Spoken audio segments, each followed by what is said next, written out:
these wonderful symbols of our state, Louisiana. See a Mardi Gras mask, a crawfish, an alligator, a fleur-de-lis, a crown, and of course, the shape of our state. You're going to use one of these to make an amazing sculpture today. I can't wait to see you work. To begin our awesome Louisiana sculpture, you're going to get a ball of clay about the size of an orange. So you're only going to use one, and the first thing we need to do is we need to moisturize the clay or wedge some water in so that it's nice and soft. We have some doggy dishes with some toothbrushes filled with water. I need you to get one fingertip of water and put a few drops of water on your clay. One fingertip of water will probably do the trick, not your whole hand. Then you're going to grab the clay and you're going to wedge it or squeeze it or mix the water in. It all means the same thing. Squeeze it between your two hands. You might even want to mash it on the table, and it's mixing the clay in. So it's getting the water and the clay mixed together. And make sure you use those muscles and squeeze, because it's also getting your clay soft and squishy enough to shape. It's kind of tough at first, but it's going to warm up in your hands and get softer and squishier. Now, once it's not slimy anymore and you don't feel any more of the slimy, watery feeling, you're ready to roll it into a ball. So you can pick it up and you can roll it in between your hands. Make sure your hands are going in a circle, not back and forth, or it'll be a snake or a coil shape. We want to go in a circle. You can even use the table to make your clay into a circle, okay? Don't forget to flip it over and roll the other side as you go. And you're going to keep rolling until it's pretty close to a sphere or a baseball shape. This is a 3D circle. And you want to look at your clay, and it's filled with so many bumps and lumps and cracks at first, but as you roll it between your hands or on the table in a circle, those bumps and cracks start to become smooth. So you want your texture of your clay to be smooth. If you can't get every single bump and crack smoothed down, that's okay. And when it's pretty smooth, you're ready to rest your clay down and wait for the next step. Now, while you're going to think about the next step, you need to think about the texture of your clay. I made two here. I made a fleur-de-lis and I made a crawfish. They have opposite textures. On this piece of clay, the fleur-de-lis is filled with lots of decorative patterns and beautiful designs, okay? And the heart is smooth and flat. They're opposite textures. On the crawfish sculpture, my crawfish is smooth with no bumps and textures or patterns, and the heart is filled with beautiful lacy patterns. So the first thing you need to do is you need to decide, does your Louisiana symbol do you want it to be smooth, or do you want it to be filled with texture? And then your heart is going to be the opposite.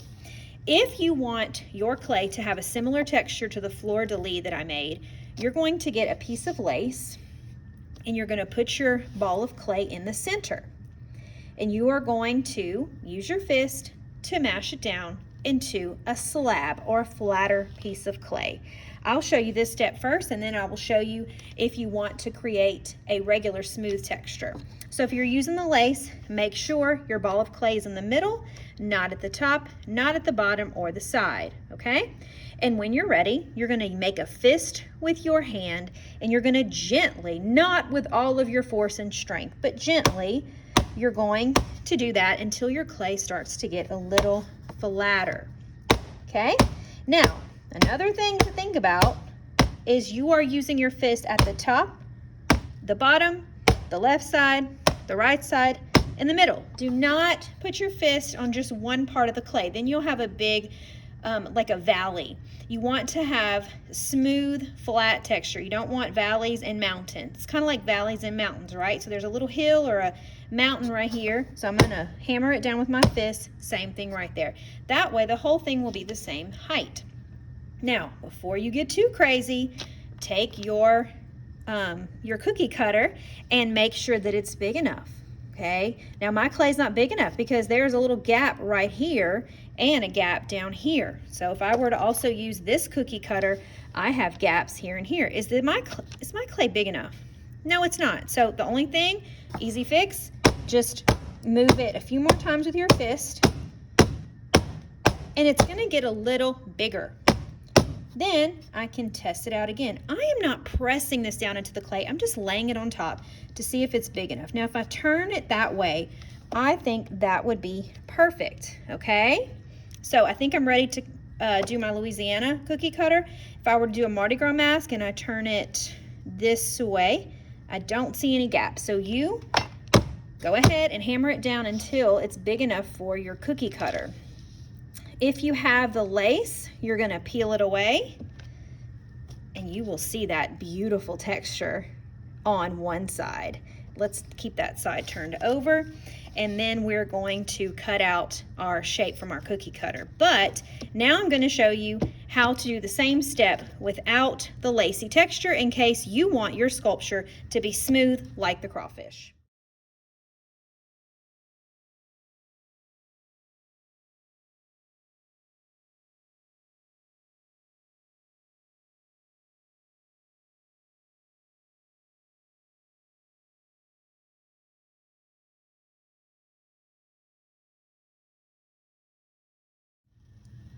Okay, friends, once you have pounded your clay into a slab and so that it's big enough for your cookie cutter, you are ready to create the shape of your sculpture.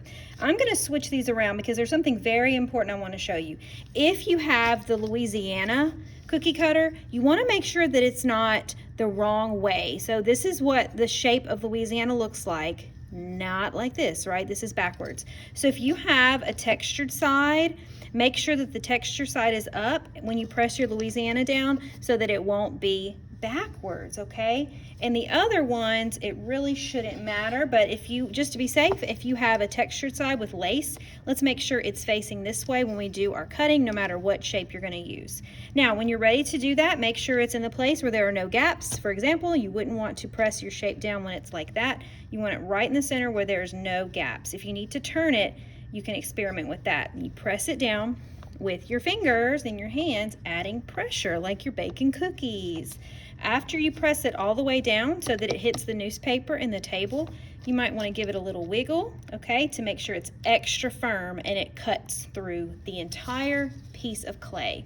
Now, then you're going to lift it up, pull it up towards the ceiling, and you can see that I did pierce through, but it needs a little help getting the extra clay away from it. So I like to pull it up towards the ceiling with my fingers, and then it'll start to come loose. Sometimes you can peel it around, or like I said, pull it up with your fingers towards the ceiling. Okay, and these are your extra pieces. Leave them right there for later.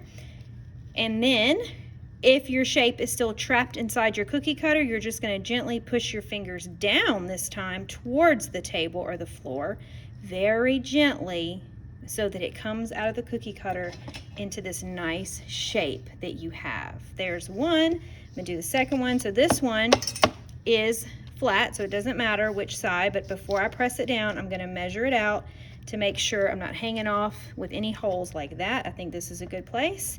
Add pressure with both hands, give it a little wiggle, pull it up towards you, and pull the clay up towards the ceiling. All the way around, and check for little pieces that are stuck behind. Also check for big pieces that got trapped in the little grooves, okay? To free your shape, you push it down towards the table. Awesome! I love my mask and my Louisiana. We are going to add one more touch to make these really special. Since Louisiana is the best state in the world, we want to show that feeling on our artwork. So we are going to add a little heart on top of each of our sculptures. I'm going to show you how to do that. We're going to get to use a template or something that helps us to trace the shape of a heart, and we're going to be using a skewer. It's kind of pointy like a pencil with one end. And to do that, you're going to grab the extra clay that you used already. And here is a very important tip. You want your texture of your heart to be opposite as your symbol or your sculpture. So for example, my Louisiana is textured from the lace, right? So that means I don't want my heart to have textures with the lace. It'll be kind of hard to see both if they're both covered in textured lace. So my heart's going to be smooth without texture. And then if my sculpture is smooth without texture, I want my heart to have texture, okay? So we're going to use these cardboard hearts. I'm going to grab a piece of clay. No matter what kind of texture you have, you're just going to grab a piece of clay about the size of a quarter or a little bit bigger. You don't need a whole bunch. And then you're going to roll it. Well, actually, I see a lot of cracks in my clay and it feels really dry. Do you know what it needs when that happens? It needs water. So we're going to get a fingertip of water, rub it on the just one side, and then we're going to wedge it again to get that water mixed in. Okay, so you can squeeze it between your fingers or mash it a few times on the table until it doesn't feel dry. If you still see a lot of cracks, just see a couple, I'm going to add a little bit more water, but just one little fingertip at a time, and then mix it in and see if you need more. Don't add a whole bunch of water. Okay, now after the water's mixed in and your clay feels much softer with not a lot of dryness or cracks, you will roll it into a ball just like we did before. Your hands are going to go in a circle, not up and down, in a circle. Okay, and then we might need to use our fist, but if you have a very small piece of clay, you might want to use your fingers. And I want to mash it out until it's the right size for these cardboard hearts. Okay, so I'm going to move my beautiful sculptures out of the way. Okay, now it is big enough, but I don't want it too thick. Okay, I want it about the thickness of a cookie. That's about right. Okay, if it was too thick like that, I need to hammer it down a little bit more. And I'm going to turn it over so that it's flat. Okay, and I'm going to rest my heart right there. Now I'm going to show you how to do a textured side if your sculpture is flat. You're going to take your piece of clay about the size of a quarter, put a drop of water, squish it, squish it, squish it, squeeze it till it's not slimy anymore, and roll it into a ball or a sphere shape. Then you're going to flatten it just a little bit, but remember to put it on the lace first if your sculpture is flat. If you haven't used the lace yet, now is the time. You're going to hammer it down until your heart fits in the center or until it's about the thickness of a cookie. So just make sure that your circle shape is a separate and opposite texture as your sculpture. If your sculpture has lace, your circle should not. If your sculpture does not have lace, your circle should. Now we're going to create this heart using the template. So we're going to put it in the center and we're going to use our skewer. Make sure you hold it like a pencil. Find the tip part that's a little sharp, okay? But be very, very careful. And you're going to hold it like a pencil and you're going to trace around your heart. I'm going to do this example first. And I don't have to go all the way through just yet. I'm just going very slowly to make a heart by tracing a heart. So I'm kind of, even if you have to hold that heart still with one finger, that might be helpful. Okay? And then I can take it away. And once you see the heart, that you don't need the cardboard anymore. And you're gonna do the rest by kind of what we do with the cookie cutter, but except using a skewer, we're gonna go all the way down till we hit the table, okay? And then we're just gonna trace around very slowly so we keep the shape of the heart. And then you can actually pull away the pieces that we cut through. Go all the way to the table and then drag your skewer around the shape that you made with your with your cardboard, okay? And then I think I need to add a little dent like this to make it more like a heart. Okay, there is one. Now I'm going to do the same step. If you have a textured side, you can do the same thing. Just trace around it gently. You don't have to go all the way through the first time. Take it away. I like to clean off these little clay boogers, as I call them, every time I stab through the clay because it gets clogged up. And then peel it away as you go. If it doesn't peel off, you need to get that skewer and go all the way down till you feel the table underneath. All right, there's my second heart.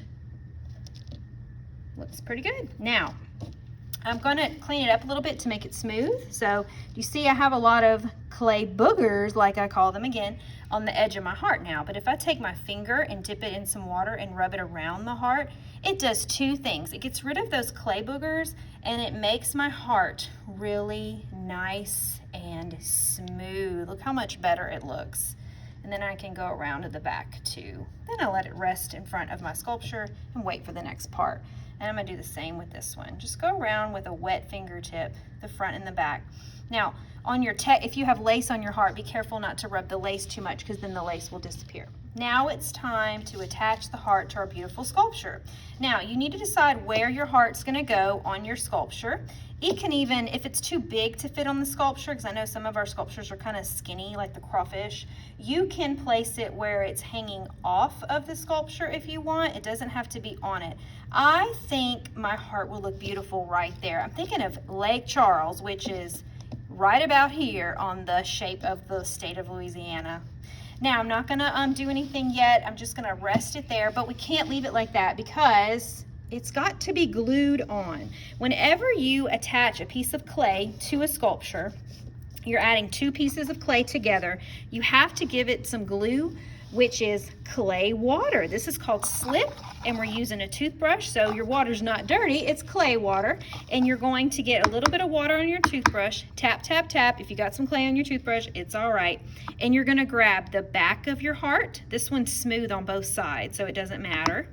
And you're going to toothbrush the back of the heart. I like to make an X to make sure that I can see those scratchy lines. You see those toothbrush lines? That's what you want. And then I'm gonna scratch where, make an X, where it's gonna go. Remember, I decided it was gonna go right here. And then I will attach my heart and not just leave it there, but I wanna press it down gently. And do you see how I'm wiggling it a little bit? That helps the clay, the two pieces of clay really grab each other, okay? And I am done with this one. It looks amazing. Now I'm going to show you the same step on my other sculpture. Okay, I'm going a little bit faster here, but remember, this is the smooth sculpture that I made, so we're going to use the smooth side. I turned it over to the side that doesn't have a lot of cookie cutter marks. If you want to do that, you can. I think my heart was going to go perfect, not in the middle, not on the side, but right here in the corner and kind of sticking off where part of it is hanging off. So I'm going to grab the back of the heart, toothbrush it a few times, I'm making an X, and make some X toothbrush lines where it's going to go. Place it on top, do the little wiggle test to make sure it stays, and pressing very gently with one finger. I love it. Now I have my two different examples of a sculpture. You're going to do the same, and I cannot wait to see these. These are amazing. When you're finished, lay your sculpture on top of the little paper with your name on it so I can put your initials on the back. Great job today.